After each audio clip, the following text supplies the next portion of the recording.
You're listening to Never Heard of It, a Night Shift Radio production.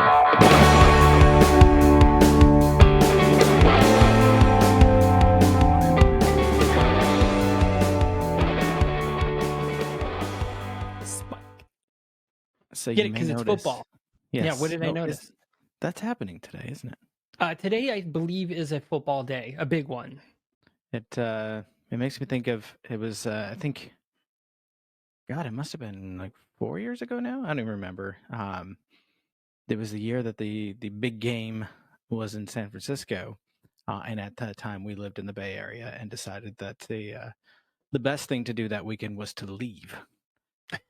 And we got it was like a $30 flight to, it was probably more than that, but like it was a hella cheap flight down to San Diego for the weekend, and just like got a hotel downtown and just hung out, and it was awesome. Oh, gesundheit. Whoa.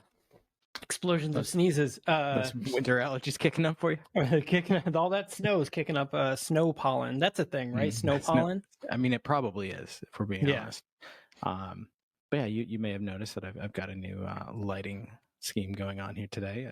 It feels less harsh than the overhead lighting that I've had in the less washed out.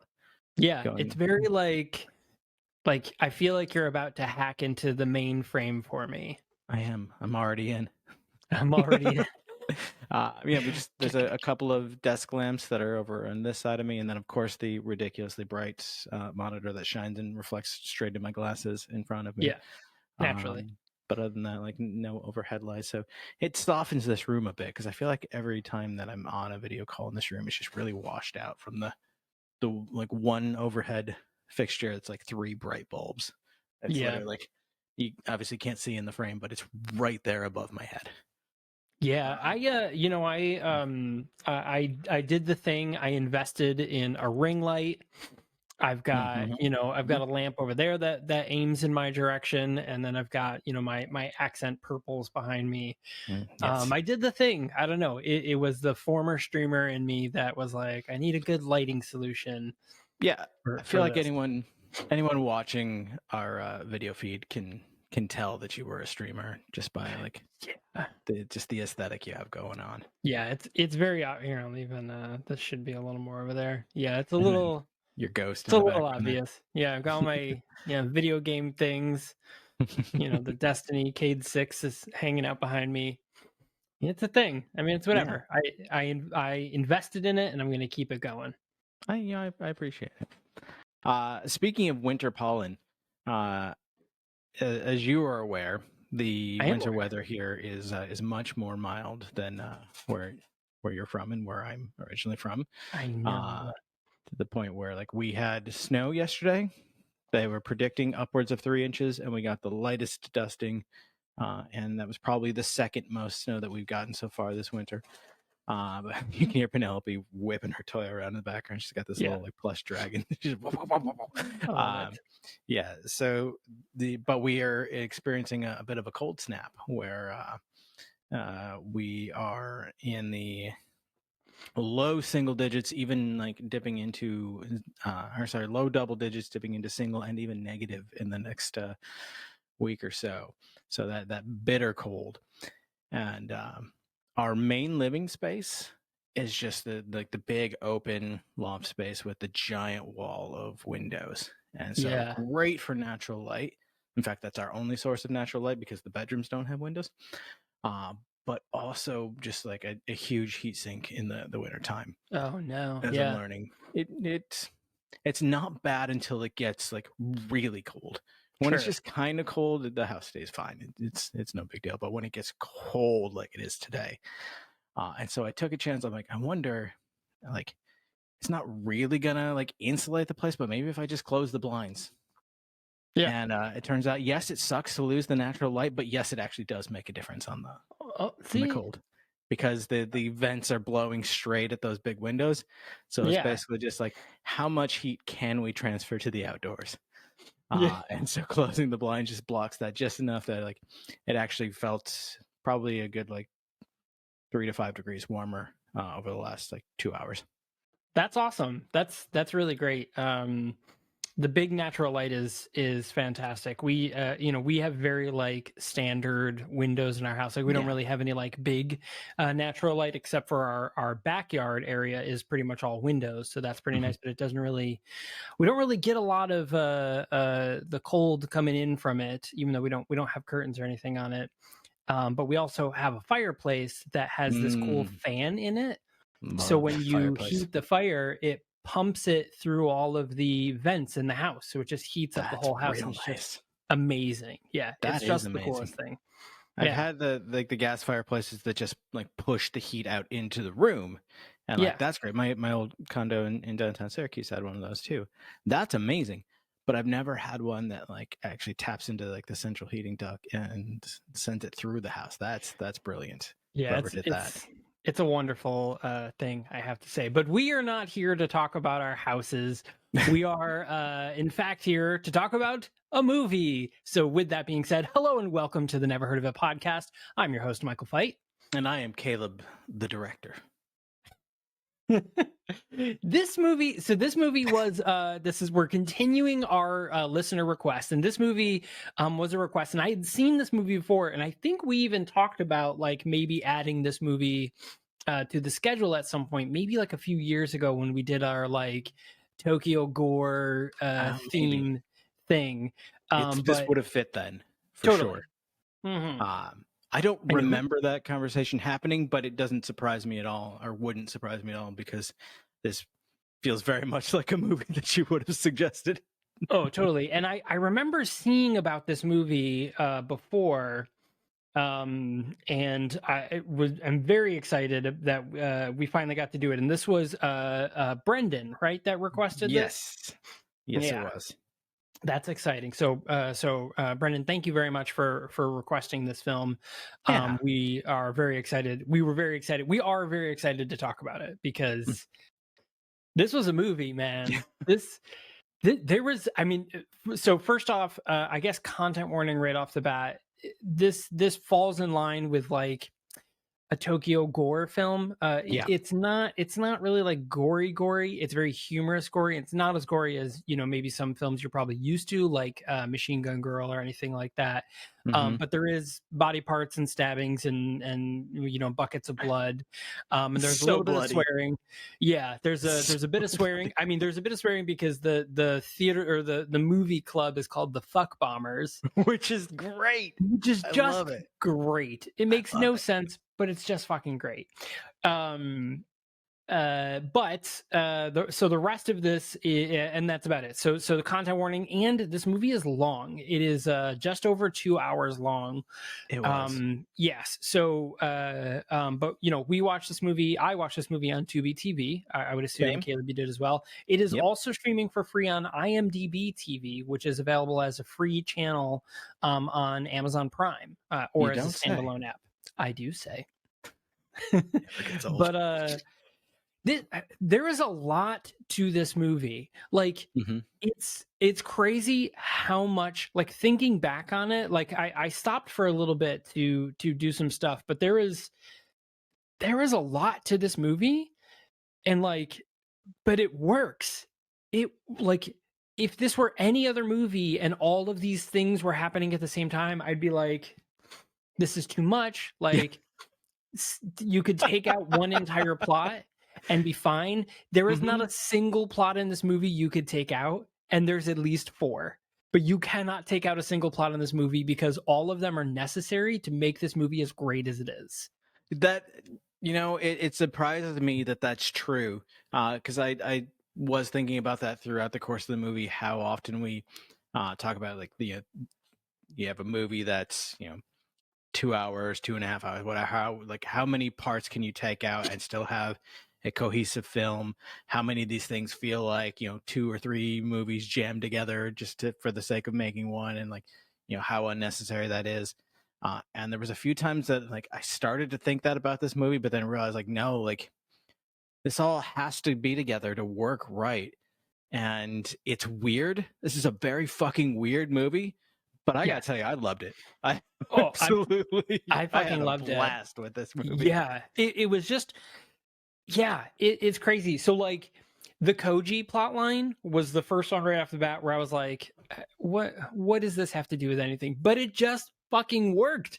It Yeah. worked in the movie. And fun fact, so Koji is played by Gen Hoshino, and Gen Hoshino actually has a track at the end of the film called "Why Don't You Play in Hell?" and it's an absolute banger, and you need to add it to your playlist because it's phenomenal. It is available on iTunes. I would assume it's available other places. It is great. So I'm disappointed that I missed that, because what I usually will do, since like every fucking streaming service in the world now feels like they have to autoplay something for you as soon as you finish. Like Yep. they can't just let you enjoy. Even Disney Plus, that should fucking know better, tries to do It's this instantly, yeah. when like there's every Marvel Cinematic Universe film has something in the post credits, whether or mid credits or whatever. Like every single one of them, even like Endgame had the tribute at the end, but like every streaming service tries to play something for you as soon as it's done, and like there's so many things that, like little things that you miss now, even in binge watching a TV show, because it auto skips the credits for you. And so whenever we watch one of these movies, I make it a point to just like skip 15 or whatever. Like Tubi, I think let's just skip 15 seconds at a time. So I just keep Yeah. doing that to get it past the desire to like autoplay something, and just keep doing that to see if there's anything at the end. And so a lot of times I miss the credit songs. So to Tubi's credit, this is the only streaming service that I've seen that does this, is Tubi TV actually won't pop up their next thing until there is literally just credits. So if there is a scene in the credits, or if there's like an end credit scene or something, Tubi won't pop up the lower third that says like watch this next until that last thing is done. It's actually really cool, and I've literally never seen it done in any other streaming service, but I really, really appreciate that Tubi does that. Good to know. Kudos to them. Yeah. And that's something they've been doing from the get-go. So that was really cool. The gecko? From the get-go. 15 minutes or more could save you 15. Oh, just a gecko. Yeah, so I wish we had time to talk about how absurd that entire campaign has been over the years, but that's not why we're here. It's like 25 years worth of fucking geckos don't even live that long. Where's Ethan? I need to fact check that actually. How long do geckos live? Oh god, I'm falling. So we're going to talk about Why Don't You Play in Hell. So Why Don't You Play in Hell was directed by Sion Sono, who is a Japanese director, a writer, and a poet. Wow. And but one of the really, really good movies that he did about 20 years ago now is called Suicide Club, which is just fantastic. It's really, really cool movie. It's basically about this was a common thing. You've seen it a lot. There was a lot of movies about it in more the horror side of it and stuff like that. But it's basically like a bunch of Japanese schoolgirls decide that they're all going to kill themselves together and like jump off the roof of their thing. This was a very common thing, a lot based off of real life situations. Also, he did Tokyo Vampire Hotel, which is pretty awesome. It's actually a series, and that one's pretty cool. And I'm trying to think if there's any other that he's done that are pretty good. Oh, he did Tokyo Tribe, which is pretty awesome. I think we didn't do Tokyo. Did we do Tokyo Tribe? We talked about that one for sure. This is the musical one that we wanted to, but it ended up being, it is on Prime Video. We have to add it to the thing. Yeah, Tokyo Tribe was like a cool Yakuza film, but it's like a musical. It's just really fucking dope. Really, really good movie. I watched this movie a long time ago. But anyway, so he was the director of that too. So obviously he did Why Don't You Play in Hell, because that was fantastic. Tokyo Tribe was great. I highly recommend it. It's on Prime. I have this half-formed thought about Yakuza movies and like what that says about the cinema culture and how it relates to like say like American like mafia movies, and why we have this fascination with like organized crime syndicates in our entertainment industry. More learned and studied folks than myself have probably delved into that subject. Right. Well, I think it goes around to like especially Americans, but I mean, obviously this is true of a lot of other cultures, but we fucking love a bad guy. Hmm, true. We do. Like, heroes are boring. And Well, that's what like there we have the exceptions of the Captain Americas, the Iron Mans and stuff, like, like the Marvel universe, but like the just tried and true hero is a boring story, but you got a villain, you can do anything. You have no rules. You have no true. rules. And I don't like someone absolutely like fact checked or like add on to this. I'm not 100% sure how much this applies to the Yakuza, but I know like a lot of the like American mafia started out as literally just like people banding together as a way of like protecting and helping each other. It was a way of like maintaining like culture and family connections in a hostile new environment. Like, Italian Americans, when they emigrated here to the US, were not treated well, were definitely looked on as others. And so like the American mafia very much, I think a lot of that carried over from like Italy and Sicily, but here in the States developed around that idea of like, we're going to protect each other, we're going to look out for our own. Yeah. So I think that there's a strong connection to that kind of family background that also speaks to people. Yeah, no, I totally believe that, and I know. I mean, the Yakuza are such a great villain. Sometimes they're often the default, like, oh well, it must be Yakuza if it's a Japanese person, if it's any Asian person at all, like that, they don't even have to be Japanese, and they're the bad guy in a movie. It's like, well, they have Yakuza ties. And it's like, Well, it's like yeah, the all the right, default in Western cinema makes the Nazis right, uh, are yep. our default villain. But I mean, Uh, in all fairness, Not the same thing at they all. they've been the default villain for a really long time, and they're kind of They're making a still the comeback default too. villain. So they're still default villains. I Yeah, think we should be making more movies about us fighting Nazis yeah, and less about us fighting Arab countries, because yeah. they don't really give I a fuck about us. But the Nazis are here right now. I back that. I back that. Yeah. Fuck Nazis. Anyways, so we're going to talk about this movie now. So Why Don't You Play in Hell starts off. This is another one of those movies that has a time jump, but it Hmm. was kind of like a very confusing time jump, There's a lot that's because confusing about this movie. there is, but the time jump kind of came out of nowhere. Like all of a sudden, it was like you they pose the movie, you start the movie, and you're like, I'm not really sure if this is a flashback or if this is like what story you're trying to tell me, because you see, first off, you see the fuck bombers, and he explains how we have our main guy, director Hirata, Hmm. who is like, I'm going to be an amazing, film. I'm the guy that makes, freaky Japanese movies. And the one he's making at the moment is about a couple that throws raw eggs at each other. As you do. I mean, my Like you girlfriend do, and of I've gone course. through 4 cartons today. Like, that's just, young love. And, and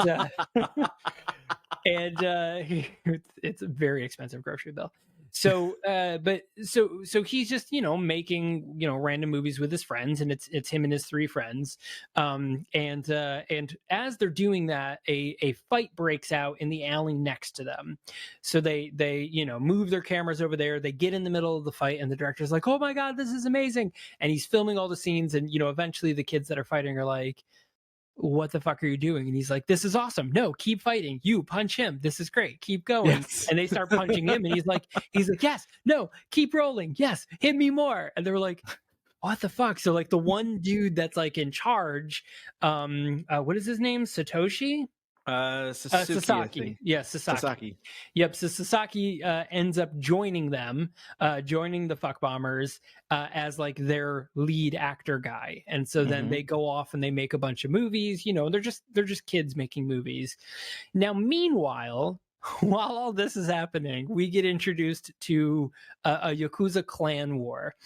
So we have the Ikigami clan versus the Muto clan.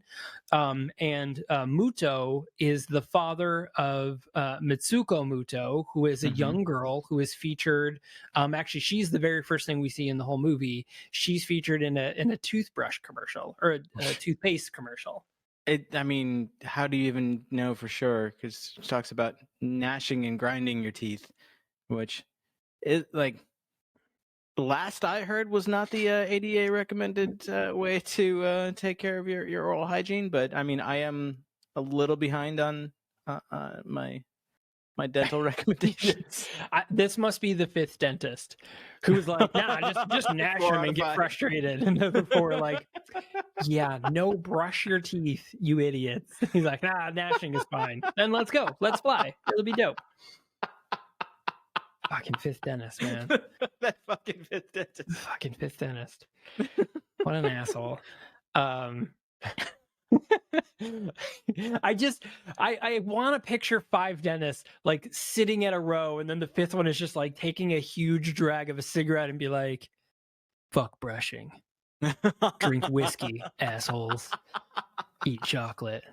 The alcohol kills any gum disease. Yeah, That's all you'll need. be fine. It's fucking the Doc from Battlestar Galactica. Doc Connell. Doc Connell. Doc Connell would be Yeah, a you'll be terrible fine. dentist.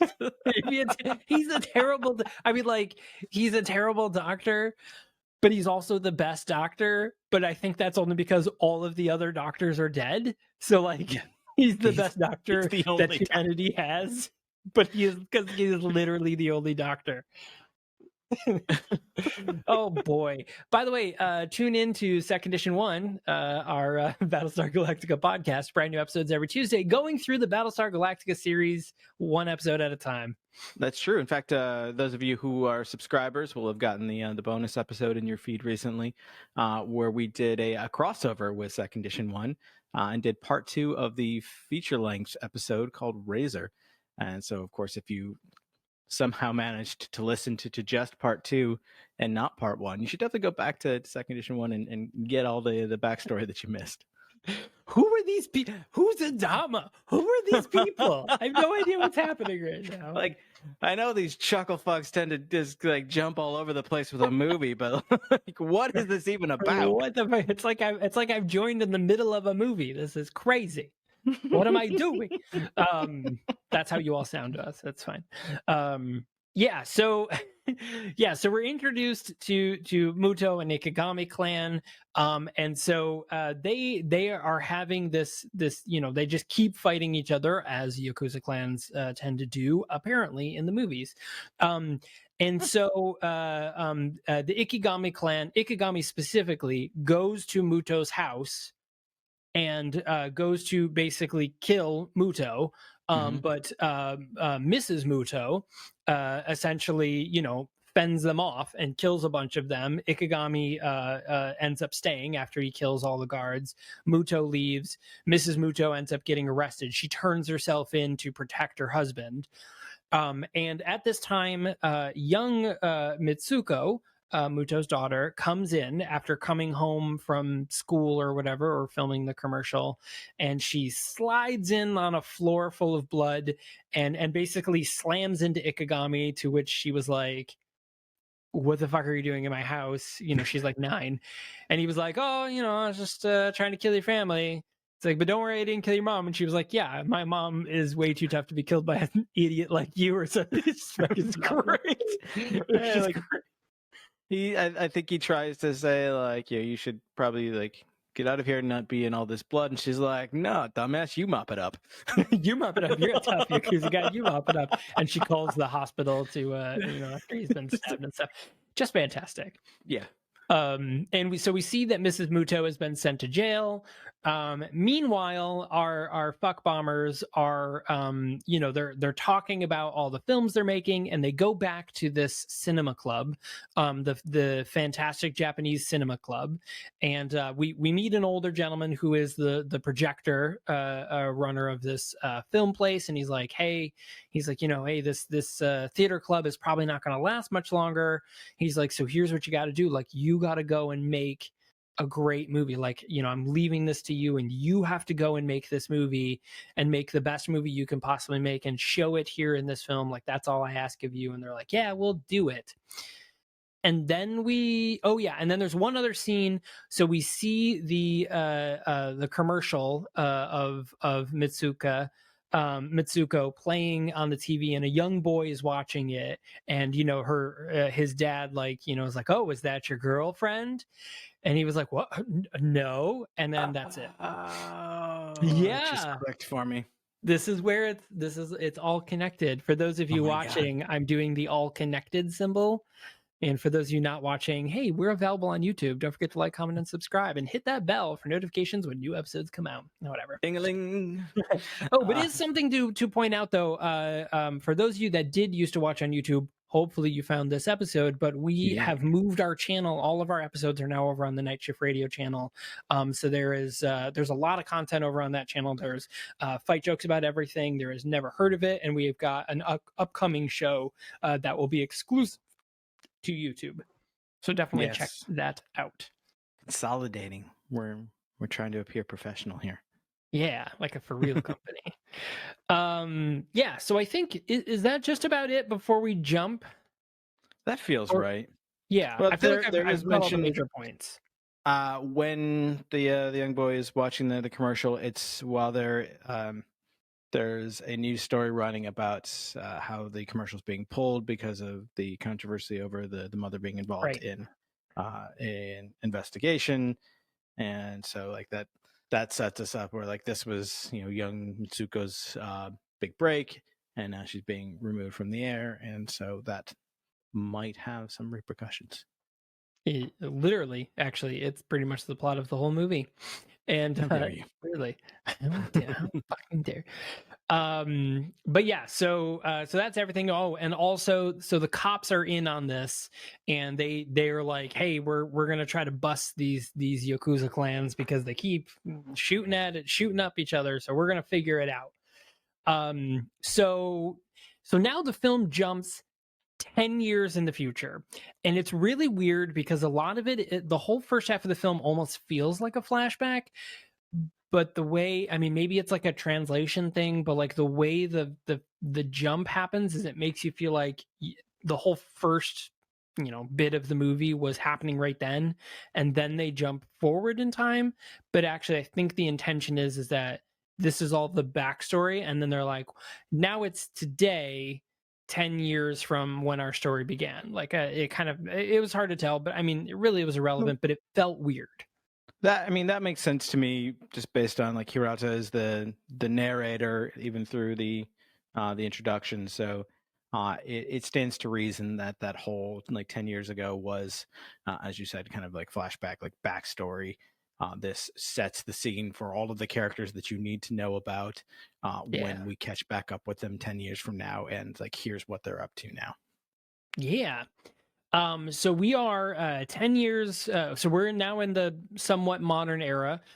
We see the Fuck Bombers Club. They are all older, and they're all played by older people, and except for Hirata, who is still played by him. Is it? Is it? I thought it was. No, it's there. There's a younger actor that plays him. Oh well. Yeah, all of the characters, if you go further down in the cast list, all of the characters have like their younger version. The main difference, like the adults from the first half, are all played by the same people, but the kids are all played now by adults because it's a 10-year time jump that's fairly significant For a kid. Yeah. I mean, I looked roughly like this 10 years ago. Well, ish. I don't know. I was what, 29 maybe. I mean, Probably not. between 17 and 27 was a pretty major jump for me. No, that was a substantial jump for me. Yeah. Yeah, that's true. That's true. Yeah, so everybody's all grown up now. We've got our new actors, and we see that I'm gonna say his name wrong again. Sasuke. Yeah, Sasaki is now they're trying to make and they did this from the beginning, but they're trying to make Sasuke like Sasaki. It's not. This isn't Naruto. Sasuke. Yeah, so Sasaki, they're trying to make him be like the next Bruce Lee, which is very weird because they're like, we're gonna make the best great Japanese film, and Bruce Lee was 100% Chinese. Actually, he was born in America, so he was a Chinese American. He wasn't even.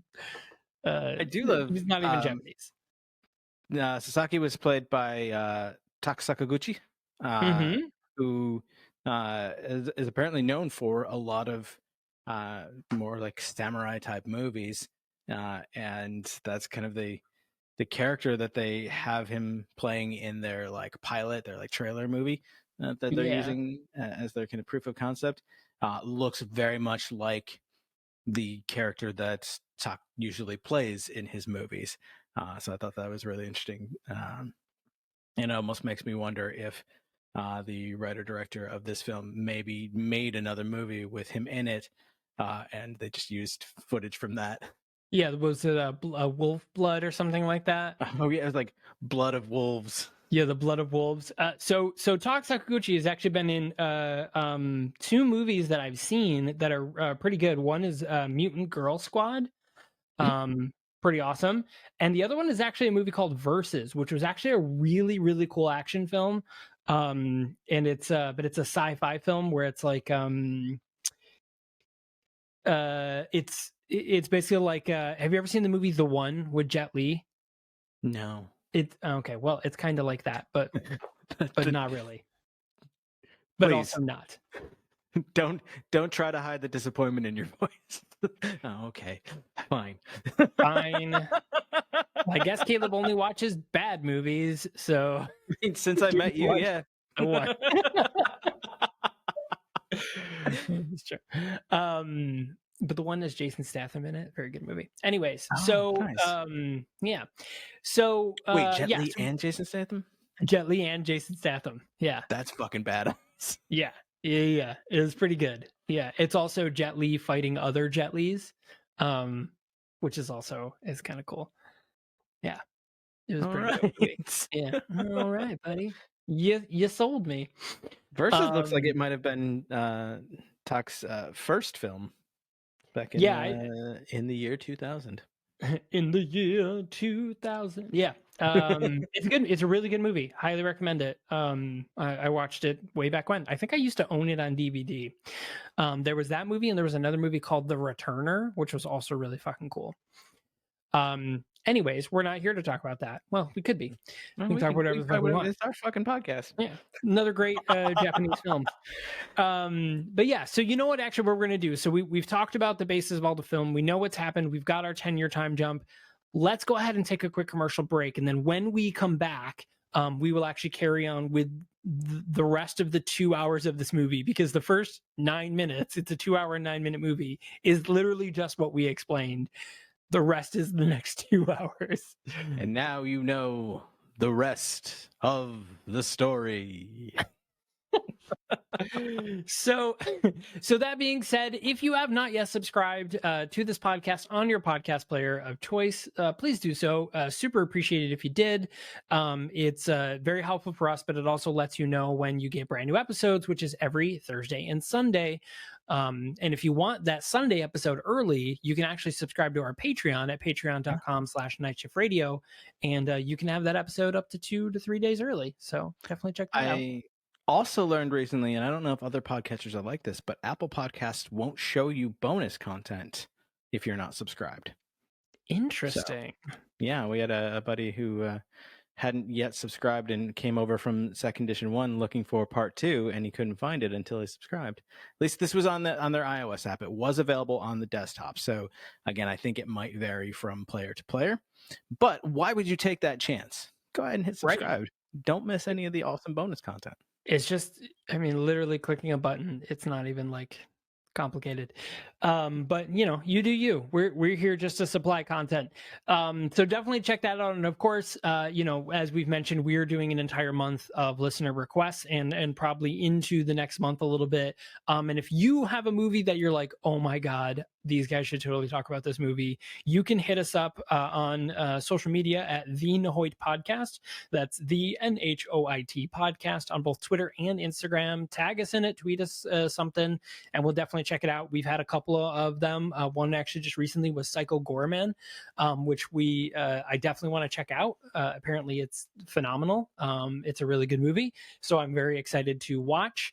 But Caleb, where else could they go to do said thing?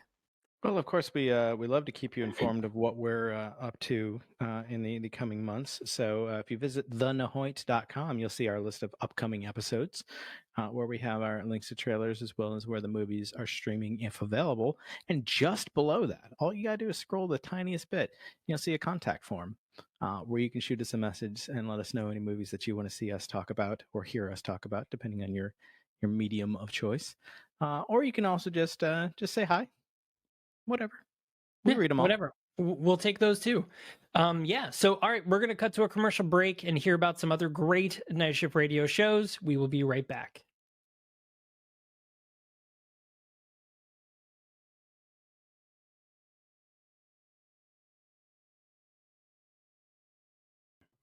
Hello and welcome back. 10 years later, we continue on with the podcast. It's been 80 years. Oh my God, Psycho Gorman looks fucking ridiculous. Right? But it's like kind of a kid's movie. Is it really? There's a giant brain with eyeballs. But I mean, that was like also one giant. of the characters in Teenage Mutant Ninja Turtles. No, like giant, as in like small boulder the size of a large boulder, giant. Gotcha. Did you see that same social media account just tweeted the other day, and it said a large boulder the size of a large boulder has fallen? No. I mean, if you can't have fun about yourself, what's the point? Absolutely phenomenal. Actually, yeah, now that I look through this, it does look like it's intended to be a kid's movie, but like, I don't know that I would have wanted to watch this as a kid. I just showed my daughter the movie Legend, the Tom Cruise movie with like the goblins and the fairies and stuff. Yeah, No, so you weren't a fan? No. Yeah. No. I loved that movie because it's absolutely batshit insane, and I love like fairy tale things.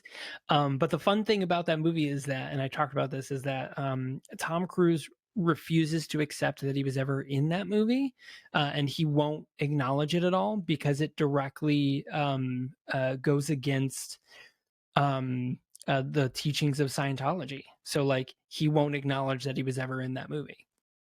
Wow. I mean, that's a very on-brand thing for Tom Cruise. Yeah. And Tom Cruise is also from Syracuse, New York. That's also a thing. Is he really? Did I know that? I might have known that. Yeah, you knew that. Yeah, he was born in Syracuse. And much like other people in Syracuse, he ended up in a cult. So,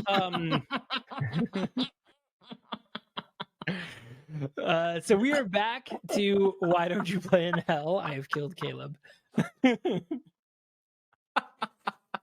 So we are back to Why Don't You Play in Hell? So now we're in the modern times, and a whole lot of shit has happened. So we see that the fuck bombers are, Hirata is still like, we're gonna make our movie, and we notice that he is going and like going to a prayer wall, and he keeps putting in a note being like, dear film god, like I want to make the greatest American movie or the greatest Japanese movie, or die trying. That's his wish. Mm-hmm. He keeps making it. He's been making it for the last 10 years. So this is his thing. And at this point though, Sasaki is just enough. Like, he's like, we've been doing this for 10 years and you keep saying that we're going to do this great thing, but like, we have done nothing. I am done with this. Like, we're out. So he's like, I'm leaving. They have a fight, physical as well. And he leaves and he's like, I'm going to work. Like, I'm done. It's a pretty good fight scene too. But it's a really good fight scene. Yeah. Yeah. He's pretty good. So he's like, fuck this. I'm going home. So he leaves. He heads off to work. And they're like, no, we'll still do it. We'll still do this. Now we're gonna cut to the Yakuza clan, and specifically, we're gonna cut to the Muto clan. So the Muto clan has Mitsuko basically roped up. And while this happens, the Ikigami clan comes in and they just start gunning up the place. And, of course, Mitsuko takes this opportunity to escape. She escapes, and we learn that Muto, Mitsuko's father, and Ikigami both want Mitsuko. So Muto Senior, wants her because his wife is about to get out of prison, and she still thinks that Mitsuko is an actress, and she's in a film, and Muto has like hired his friend to like make a movie, but like Mitsuko keeps not showing up, and so he's like, dude, I have to make this movie. Like, your daughter was supposed to be in it, but like, I bailed for a week. I have to make this movie. And he's like, fine, then fuck you. We'll make our own movie with coke and samurai swords. With blackjack and hookers. Yeah. And they do. Important bit of backstory that did happen before the time jump.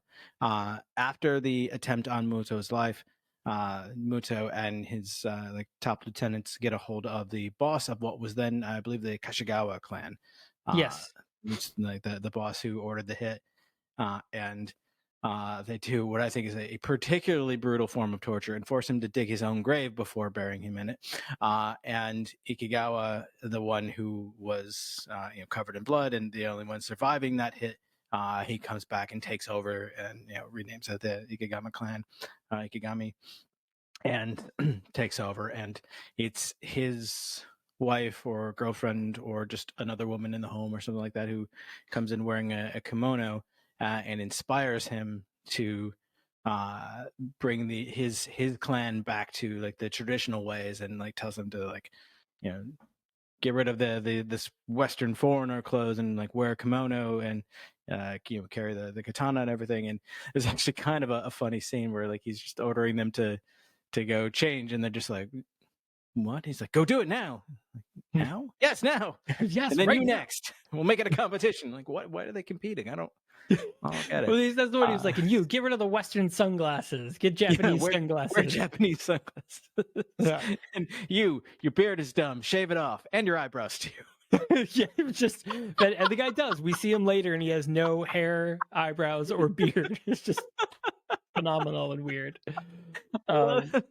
Those little things that like pay off. Like there's so many things like that, like little jokes or like little moments in a film that happen and then like are never referenced again. There's no payoff for them. Everything in this movie has its payoff moment, and everything. That's what's so great about this movie. That's what I'm like. What we're talking about in the beginning is like, there's no thing that I would cut because every little thing comes back around to be something. Like it comes around to be a thing, and it's great.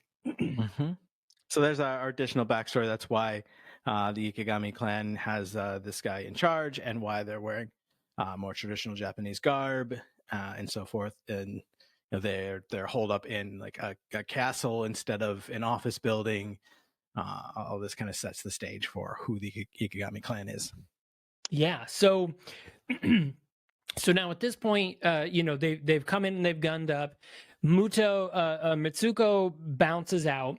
She escapes by jumping through a window and running off, which was just great. She just jumped through a plate glass window and just down the street. So two of the people go after her, and she ends up running into this guy by the name of Koji. And Koji is just, on the phone, like he's on a payphone. He's like, yeah, I lost my mobile phone. Like he's talking to his mom. He's like, oh, I lost my mobile phone again. And she comes in and she was like, hey, pretend to be my lover for the day. I have 100,000 yen. Slams down some money on the phone. Like, just pretend to be my money. Here, put my arm around me. And in today's currency is roughly $950. So like almost $1,000. That's pretty fucking dope. Yeah. That's easy $950, or so Koji thinks. I'd take it. I would totally take it. You kidding me? $950, man. That's half my mortgage. So he was like, okay, and she was like, all right, let's go. So they go off. They end up going to a store. She buys shoes because she jumped out. She wasn't wearing shoes at the time. And he was like, what is happening? And she was like, nothing, you're coming with me. And he's like, okay, this is weird. And so she ends up kicking down the door of this guy's house, who is the guy that sold her out, basically gave up her location when Muto called, so that they could come and find her. And so she, does this really, I mean, she, brutal. Yeah. she takes a glass container of some sort and smashes it into like several shards, and she takes a bunch of them, and like she says, like the dub is fantastic because it says, "With all of your might, open your mouth." Yep, that's what it said in Japanese to the Or the, translation. the subtitles, not the Yep. dub, because it Oh yeah. wasn't dubbed. Which I'm actually glad it wasn't, because it works so well with the Japanese and the subtitles. Yep. But she places several shards in his mouth, and then places one particularly long one in her mouth, and gives him a goodbye kiss. Thus shoving shards of the glass like down in his throat and like one out through his cheek. And I don't know if this kills him, but I feel like in the moment he wished it would. Yeah. No, it was definitely torture to a degree. Yeah, so at this point, so Koji's with her when this happens, and she starts singing her toothbrush song, and we have a flashback. The little kid in the beginning we talked about, who was watching the TV commercial that was stammered when someone was like, "Oh, was that your girlfriend?" That was Koji. So now he was like, "You're the toothbrush girl, the gnash your teeth girl," and she was like, "Yes, I am." And he's like, "Oh my god!" So now at this point, this is the girl that he just had a crush on, and so now he gives her the money back, and he's like, "No, like I will do this for free for you. Like I will be your lover for the day for free." Because like it's you, like it's you. Oh my god, it's you. And they have this moment, and they actually flash back to this moment, but we'll talk about it now, where they're like sitting, sitting like off on the side after this whole the goodbye kiss thing happened, and she says to him like, Koji, I've never, I just, I wish that, I had more time, and, I wish I had gotten like a real kiss. Like I've never truly been kissed. My only kisses have only ever been on screen. And she was like, oh, it sucks. And then Koji's like, hey, does your mouth still hurt from, the goodbye kiss? And she was like, you're just a really nice person. And they're like, nah. He's like, just for you. And they don't kiss in that moment though, right? No, No, I no, didn't think so. I don't think they do until like much later. Yeah. So we know that at this point that Muto's wife is about to get out of jail. So he's very desperate at this point because he has promised Mrs. Muto that Mitsuko is an actress and she's in a movie, and that when Mrs. Muto comes out, she gets to watch the movie and see that their daughter is so amazing. And so he's like, all right, that's it. And so he finally captures Muto or Mitsuko and with Koji. And of course, they're about to kill Koji. And Mitsuko's like, no, no, no, he's a director. And they're like, Womp womp. oh, yeah. And Koji's like, what? Mind you, they've already punched Koji in the face about 12 times now. A whole bunch. Poor guy. Just great. So Koji, at this point, he's like, yeah, totally. And so Muto's like, fine, we're going to go buy a bunch of camera equipment and lights and sound, and we're going to make a movie. Mitsuko's going to be the star. Let's go off and do this. So here's what we're going to do. And Koji's like, and basically he goes to the thing. I don't remember all like the little things about it, but the whole scene where Muto is eating breakfast and he's like, oh, do you remember like all the little bits of it? Because it was really fucking cool, and I wish I remembered it. It was just a really great scene and a really great speech. Essentially, he uses it as an analogy for like, how much is this going to cost me, and how much do I need to be involved in this? So he's this breakfast. This is the breakfast that I get, and like this is the language that he uses. So forgive us for being crude, but this is the breakfast that I usually have with my whores in the morning. They get it from the hotel downstairs, and it's cheap, but this is how much I spend on my breakfast. Now my lunch I have with my mistress, and it's much nicer. But then dinner I reserve for the woman I will share my grave with, or something to that effect. And so he goes back to wrap it up to say, like, is this movie going to be a breakfast? In which case I won't be totally hands off. You do what you have to do, and that'll be it. If it's going to be lunch, though, I'm going to need to be a little bit more involved. But if it's dinner, I'm going to have a say in everything, because this is an investment for me. so what's it gonna be? And uh, Koji's like, breakfast, and Muto tosses him like a like basically like a half yen piece or something like that. I can't remember the exact currency, but just tosses him a coin. I'm like, all right, make your movie and don't fuck up. Yeah. Or I will kill you, pretty much. I will kill Uh, you. If you try to run, I'll kill you. If you can't finish it in time, I'll kill you. Basically, I'm gonna kill you.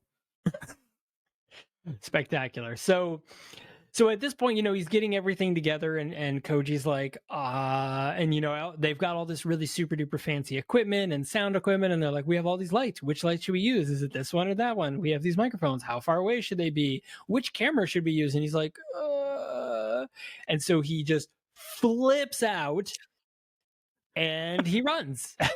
Bolts. He just So bolts out the door. of course, a couple of the Yakuza goons chase after him until he gets to the prayer box, and like they finally catch him, and like he stops and just starts projectile vomiting everywhere, which is gross but hilarious, Hilarious. all over the prayer box, which then opens and drops out the prayers in it, and he just happens to see Hirata's prayer of to the film gods, let me make the best Japanese movie ever or die trying, and he's like, this is it. This is it. Like he has this manic moment of like, yes. And so they use that to say like, we need additional resources. Essentially, we don't see this happen on screen, but somehow they convince Muto that he didn't try to run. He was going to find this like source for like the crew that they need or something. So they hunt down and find the fuck bombers. Yeah, and so the fuck bombers have been found, and Koji goes in and he was like, "Listen, you got to make this movie." And Hirata's like, "Okay," and he's like, "We have a huge budget. It's a really big deal. We have tons of equipment." He's like, "Let's go." He's like, "But I got to bring my crew. We've got to make a stop." So off they go to this restaurant, and they pick up Sasaki, and they were like, he's like, "No, I'm not doing it." And they're like, "No, Sasaki, you don't understand. Like, this is it, man. Like, this is the big one." And he tosses the nunchucks to him, and he grabs him, and he like kicks over two of the mafia guys, and the like restaurant owner comes out. And he's like, "Hey, what are you doing?" He's That like, was expensive. he's like, "I'm sorry, boss." And he throws down his paycheck. He's like, "I'm quitting. I promise I'll pay for this. I'm about to go make a movie, and I'll pay for this with that movie." And he goes, "Thank you." And then they go, "Yosh," and everyone goes, "Yosh." It's just great. The scene is great. It is Just brilliant. Every bit of it. comedically perfect. It is comedically flawless. That whole scene. Oh God, what a good movie. And Hirata just can't believe his fortune, like that things are finally coming up on his side, like his prayers being Coming up, answered. Millhouse.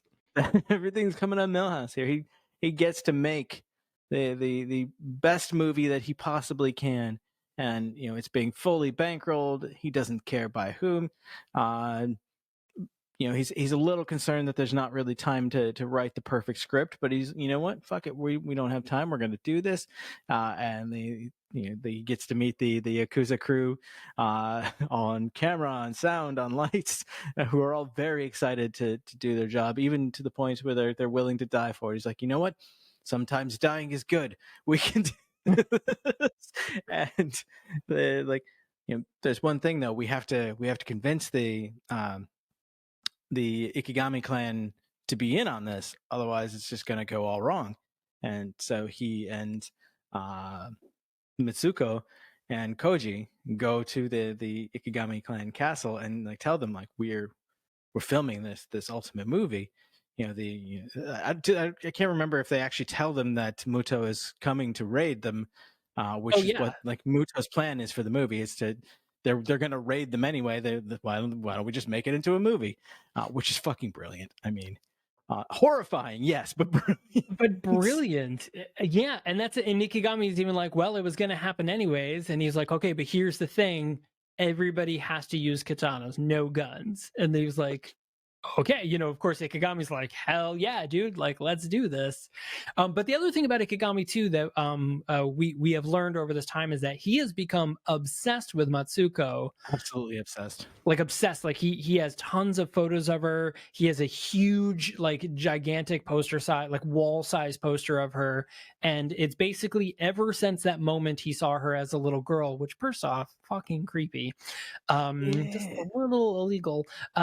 He has just been 100% obsessed. Like he was just like, oh my god, like I love her, I love her, this is amazing. I will say that it's done from the point of an admiration, like an idolization, and not it. Yeah. It doesn't come off as a sexual way. It definitely comes off as an idolization. But it's still It weird because she's a kid it's toeing the line of and he's an creepery. adult. Yeah. Um, and there's a moment where Muto is in the prison visiting his wife, and he talks about how like Mitsuko's grown up to be a wonderful actor, and she's beautiful, and like you, my dear, sexy. And I'm like, Muto, like Yeah. dial it Yeah, back a little. that's your kid, man. Yeah, I know this is like a cultural thing, but I don't There's a know. little bit of that. It never goes full on creeper mode, but Yeah, there's a little bit of like just like walking up to the line and just kind of like poking at it a little. yeah. But I mean, for those of you that consume, things like anime or stuff like that, like this is very tame compared to some of the things you've probably seen in a lot of these things. So there is that. So the big day is about to be here. He's convinced the Muto clan to use all swords. He's convinced Ikigami to use all swords. They're all going to get together. And as they ride back, Caleb, one of the most amazing lines happens. They're in the car. Yeah, one of the Muto clan henchmen pulls out like a lunchbox, and he's like, "I brought cocaine too, just in case." And like goes You to want hand some? it to Koji, who's like, I don't want these." He's like, "No, no, cocaine is important." Koji's just like, "What do I do with What do I this?" do with this cocaine? Oh, so It's just great. a fucking box full of cocaine. Phenomenal. So we're at our big scene. So all the cameras and stuff are being set up. Everyone's ready. They have it's just the premise of this whole scene is just phenomenal to me. It's it is Ash kiss. it's oh, it's just so good. Like it's just such a clever and such a good scenario. So, everybody's prepped. They're on their, the wall with they're on each other's side, and he's like, "Okay, is everybody ready?" And they're all lined up, and they're like, "All right, action!" And off they go into their big battle, and they're like, fight, fight, fight, fight, fight. And then this is also great. Halfway through, now mind you, these people are really killing each other because this Yes. is a legit Yakuza clan battle at this thing. Like this is an all-out war between Uh-huh. these two Yakuza tribes, and Uh-huh. one of them trips the lights, and he's like, "Wait, cut, cut, cut, cut," and he reattaches the light. He's like, "Okay, maybe we should start over." And they're like covered in blood and people are like missing arms and dead. And he was like, no, no, no, we already got the hallway scene. Let's just everybody raise your swords up. Yeah, look really mean. Okay, and do it again. Action. Just go off again. So It's just good. great. There's a couple Hirata's of having a overhead blast. scenes, like overhead shots where like it's literally just body parts flying everywhere, like heads and legs and arms just like being tossed up like a fucking salad. Oh, and it's great. And like Sasaki is there in his Bruce Lee yellow jumpsuit, his Game of Death Yep. jumpsuit with his nunchucks, and he's just going around killing everyone. They're like, "Yeah, Sasaki!" It's amazing. And so Masuko's there, Koji's there. So Koji, finally they're like, "No, you just go play the love interest. Here's a sword. Go with Matsuko." So Matsuko's there, of course, she's slicing through people like crazy. We have Ikigami who's slicing through people. We have Muto who is slicing through people. And at one point, Muto and Ikigami end up side by side and they're about to battle, but they see Matsuko like just slicing through people and they both stop to admire her. And they're like, "Oh, wow." And he was like, and Ikigami says like, "Yeah, we'll probably disband after this," like, pretty much admitting defeat. And he turns to Muto and was like, um, listen, the only thing I want is for your daughter to kill me. And as he's saying that, one of Ikigami's clan members cuts off Muto's head.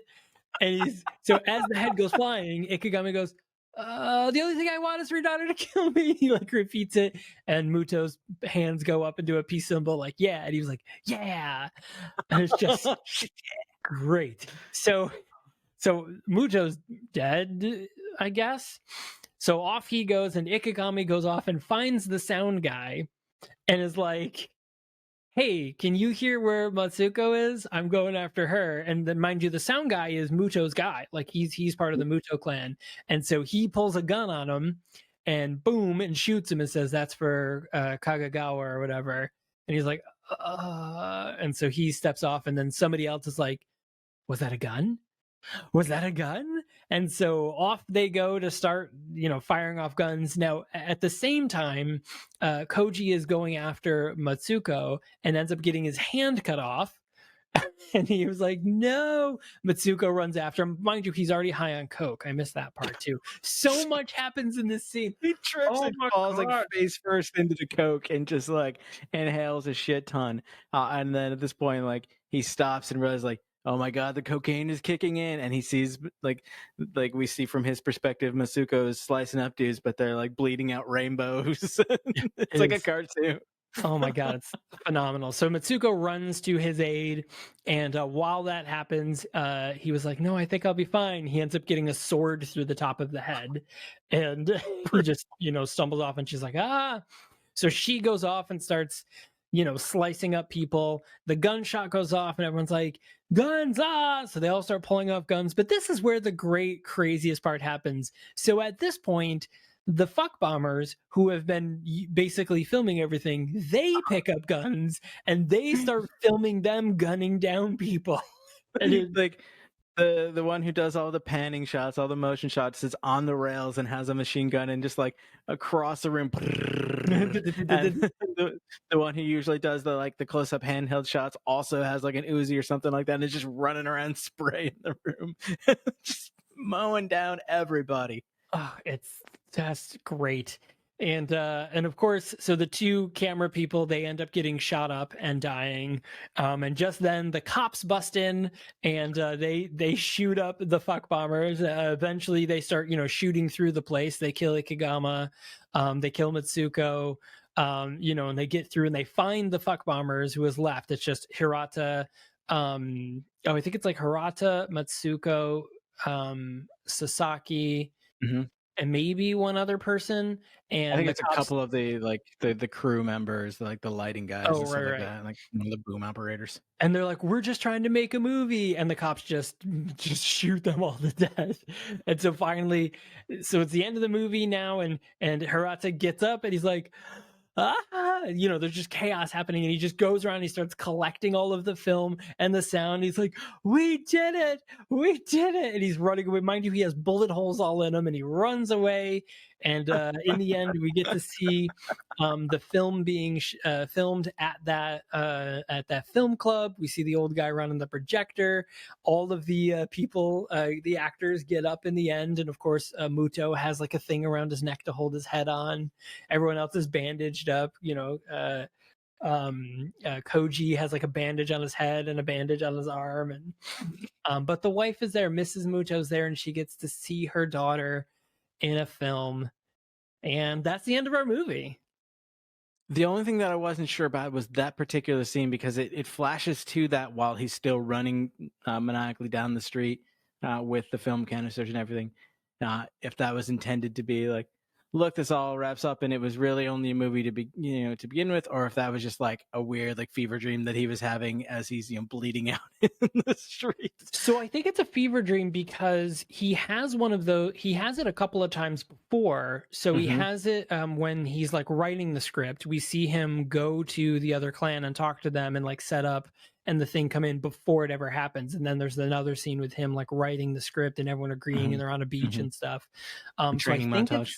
Yeah, so I think it's like a fever dream, but open for discussion. Yes. So you let us know, listeners, was it a fever dream or did it actually happen? So should you watch this movie? Yeah, this was Yeah. so freaking fun. It was an absolute blast to watch. It was an absolute joy. Fantastic, fantastic Tokyo Gore film. I cannot recommend it highly enough. Yeah, same. I was a little skeptical, just like these movies usually to me they're fun, but they're a little unsettling, and I'm usually hesitant to say like I recommend it. But this one was so much fun and so like well executed, pun intended. Uh, Again, like we've talked about, like how all of the pieces fit together so well, and like nothing feels wasted in it. So Yeah, yes, yeah, definitely. if you don't mind blood and gore, and then yes, do watch it. Yeah, so definitely check it out again. You can watch it on either Tubi TV or IMDb TV. And again, thank you, Brendan, for recommending this movie. Hell We yeah. thoroughly enjoyed it, so thank you very much. And yeah, so next week we're continuing on with this. I think we're Zombie Tidal Wave next week. Yes. Yeah. All right then. So Zombie Tidal Wave is next week, and this is another one of those sci-fi originals. And I think Tara Reid's in this one, if I'm not mistaken, or it's also the dude from Sharknado. It's the director of all the Sharknado movies. So is it an Asylum film? It is not an Asylum film. Interesting. I looked into that, and that surprised me. Like there was a movie that they passed on. Yeah. Or I mean, maybe he didn't pitch it. Like we don't know the story to it, but like I like to think that this movie is potentially so bad that even the Asylum was like, "Yeah, we don't want our name Yeah, associated with we this." don't want that. They're like, no, uh, bro. does not appear that Tara Reid is in this. Oh, okay. Yeah. But All yeah, I mean, right. there is the connection to the Asylum movies, but it is not one.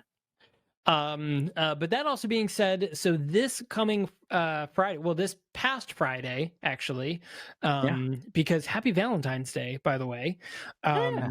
Yeah, today's Valentine's Day for those listening. But this past Friday, we actually dropped another super special crossover episode. This time, with at least three to four of our shows. So the Super Pod Hero Cast did the movie Scott Pilgrim vs. the World. Classic. And then over on Fight Jokes About Everything, I did the cultural impact of movies like Scott Pilgrim vs. the World. And then over Nice. on Left of the Dial. Yeah, we talk about the soundtrack to Scott Pilgrim versus the World, and some fun facts about it. And Yeah. there's one more possible. We don't want to spoil it yet, but if it gets released, you'll be able to check that out if you're a Patreon subscriber. So one more possible bonus episode in this crossover event, and we're having a lot of fun doing these. So you keep your eyes and ears open for more stuff like this. Awesome. All right, guys. Thanks a lot for joining us, and we will see you next time.